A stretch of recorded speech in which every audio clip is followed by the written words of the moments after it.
দেশ সবার আগে বাংলাদেশ। যে যার যোগ্যতার ভিত্তিতে, যে যার মেধার ভিত্তিতে সামনের দিকে এগিয়ে যাবে। গর্ব দেশ সবার আগে বাংলাদেশ। প্রিয় ভাই বোনেরা, আমরা আন্দোলন করেছি, আমরা ৭১ সালে যুদ্ধ করেছি, আমরা এই দেশকে স্বাধীন করেছি। ২০২৪ সালে আমরা ছাত্র জনতার অভ্যুত্থান দিয়ে এই দেশের স্বাধীনতা রক্ষা করেছি। এখন আমাদেরকে দেশকে গঠন করতে হবে, এখন আমাদের এই দেশকে তৈরি করতে হবে। এই দেশের অর্থনীতিকে, এই দেশের গণতন্ত্রকে আমাদেরকে মজবুত করে গড়ে তুলতে হবে, যাতে এই দেশের মানুষের সামনে একটি নিরাপদ ভবিষ্যৎ তৈরি হতে পারে। সবচেয়ে সুস্বাদু হালিম রাঁধুনি হালিম। হালিম হোক রাঁধুনি হালিম।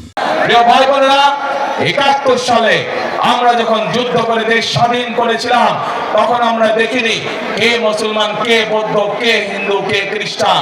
আমরা ২০২৪ সালের গণ অভ্যুত্থানে যখন রাজপথে সারা বাংলাদেশের মানুষ নেমে এসেছিল স্বৈরাচারের বিরুদ্ধে, আমরা দেখিনি কে মুসলমান, কে হিন্দু, কে বৌদ্ধ, কে খ্রিস্টান। প্রিয় ভাই বোনেরা, এই দেশে হাজার বছর ধরে প্রত্যেকটি ধর্মের মানুষ আমরা শান্তিতে বসবাস করেছি। আগামী হাজার বছরেও আমরা চাই প্রত্যেকটি ধর্মের মানুষ শান্তিতে এই দেশে বসবাস করবে। যে যার যোগ্যতার ভিত্তিতে, যে যার মেধার ভিত্তিতে সামনের দিকে এগিয়ে যাবে। যে প্রত্যেককে বিচার করা হবে তার যোগ্যতা, তার মেধার ভিত্তিতে, ধর্ম দিয়ে কোনো বিচার করা হবে না তাকে। প্রিয় ভাই বোনেরা, সেই জন্য আসুন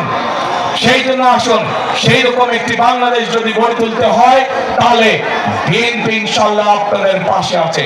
সেই রকম একটি যদি বাংলাদেশ গড়ে তুলতে হয়, বিএনপিকে বাংলাদেশের জনগণ তাদের পাশে সকল সময় পাবে।